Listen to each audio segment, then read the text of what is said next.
Welcome back to my channel. हम जी learn mathematics channel पे हैं और आपको अगर ऑनलाइन ऑफलाइन कोर्सेज ज्वाइन करना है तो you can visit my website www.gmantra.co.in and if you have any query and any doubt please ask me in comment box.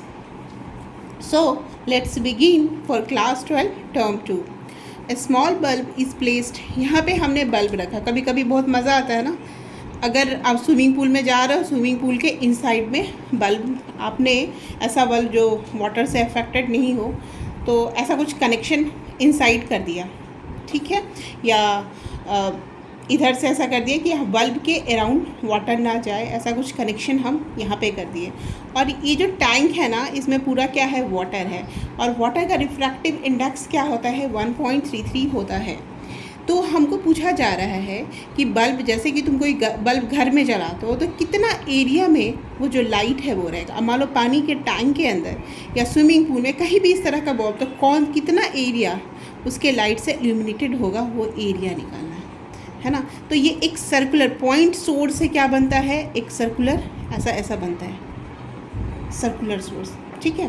तो यहाँ ये जो एरिया होगा ये क्या होगा, सिंपल, अगर नहीं भी पता है तो बस पाई आर स्क्वायर। अब सपोज करो यही पूछा जा रहा है। अब हमारा टारगेट क्या होगा, ये आर को फाइंड आउट करना है। तो आर को फाइंड आउट करने के लिए हमको क्या फाइंड करना होगा, ये देखो, ये एंगल अगर हम फाइंड आउट कर दें और ये पूरा 80 दिया हुआ है हमारा, ये शायद सेंटीमीटर में है, ठीक है, सेंटीमीटर में हो या मीटर में हो, इट डजेंट मैटर, ठीक है। ये 80 सेंटीमीटर में, सेंटीमीटर ये लेंथ मान लो, सेंटीमीटर ही है, ये लेंथ दिया हुआ है। तो अब देखो हम लोगों को क्या पता है, ये है 80, मतलब ये 80 है, तो tan theta is equal to क्या लिख देंगे हम लोग, r/80। अब देखो यहाँ पहला स्टेप तो तुम लोग यही कर लेना एग्ज़ाम में, तो तुमको पता चलेगा कि तुमको करना क्या है। अब आप नेक्स्ट स्टेप क्या करोगे, आपको फाइंड आउट क्या करना है, थीटा। थीटा मीन्स आई, ये जो आई है ना ये। अब देखो लाइट, बल्ब जो है पानी के अंदर है, वो इस पॉइंट पे इंसिडेंस हो रही है ना। तो हम लोग स्नेल्स लॉ क्या जानते हैं, μ2/μ1 is equal to sin I/sin r, हम लोग जानते हैं।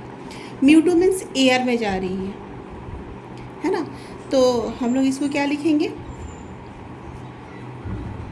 μ2 मीन्स एयर में जा रही है, तो 1/μ 1.33 लिखते हैं, है ना।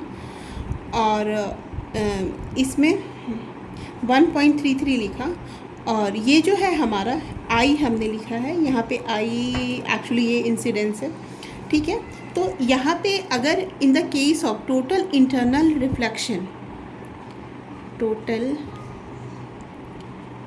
इंटरनल रिफ्लेक्शन, जब ये टोटल इंटरनल रिफ्लेक्शन का कंडीशन आएगा तो इन दैट केस हमारा क्या हो जाएगा, क्या वैल्यू आएगा, जो साइन आई, ये जो यहाँ पे मैंने आर लिखा है जो कि आई है हमारे केस में, मैं फिर से लिखती हूँ, यानी 1/μ is equal to sine i, या ऐसा भी लिखते हैं ना, mu of that index into angle, तो mu of water into sine i is equal to mu of air into sine r. तो ये मैंने क्या है, टोटल इंटरनल रिफ्लेक्शन में क्या हो जाएगा, आर का वैल्यू 90 डिग्री हो जाएगा, तो ये हो गया 90 डिग्री 1, यानी साइन आई जो है वो हो गया हमारा 1/μ। ये तो मैंने क्या लिखा है, ये हमारा जनरल फार्मूला लिखा है मैंने, जनरल फार्मूला, है ना। तो बट हमारे केस में जो आर है वो आई है, यानी कि हम तो नीचे से जा रहे हैं, तो ये sine i is equal to हमारा केस में क्या आया, ये 1/μ, है ना। तो साइन आई तुमको पता हो गया, 1/μ का वैल्यू क्या होता है, 4/3 होता है, या 1.33 होता है, तो हम इसको लिख देते हैं 4/3। अब देखो साइन आई हो गया हमारा 3/4, तो हमको ये tan i निकाल देंगे अगर हम लोग, यहाँ पे तो i ही चाहिए ना, और उनको कुछ चाहिए ही नहीं, sin i पता है तो हमारा tan i पता हो जाएगा, यानी कि ये हो गया हमारा p और ये हो गया हमारा h, है ना।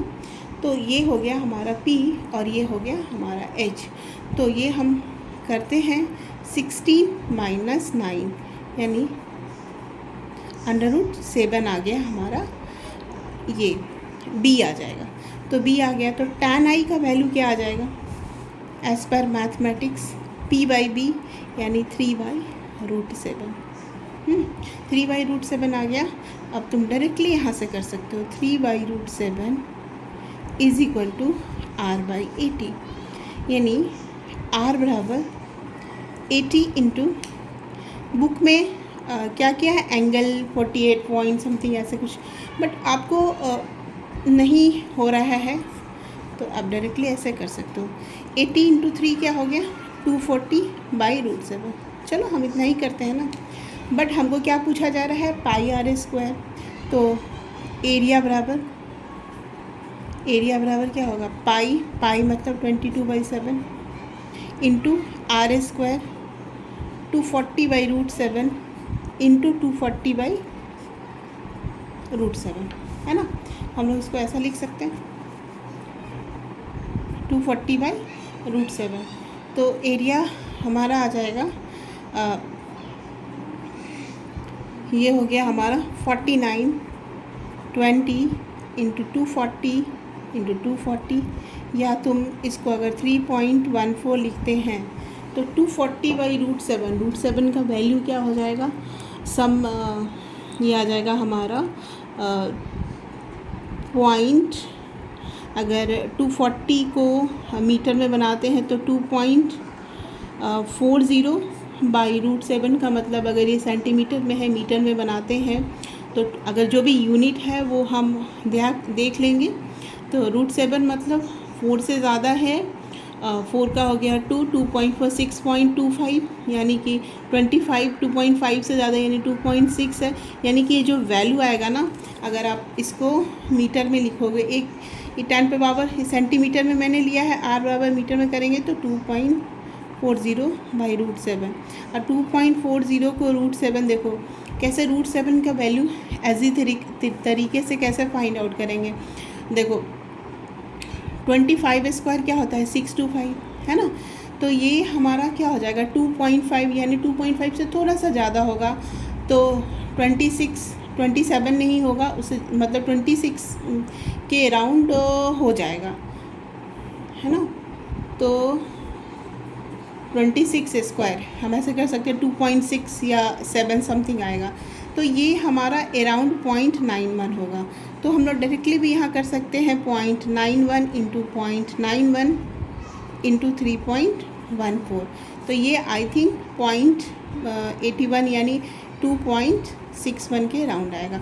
जिसको अगर एंगल में बुक में समझ में आता है तो आप एंगल से कराओ, जिसको डायरेक्टली समझ में आता है वो आप डायरेक्टली क्वेश्चन सॉल्व कर सकते हो। फिर हम लोग अभी दूसरा क्वेश्चन देखते हैं। Thank you.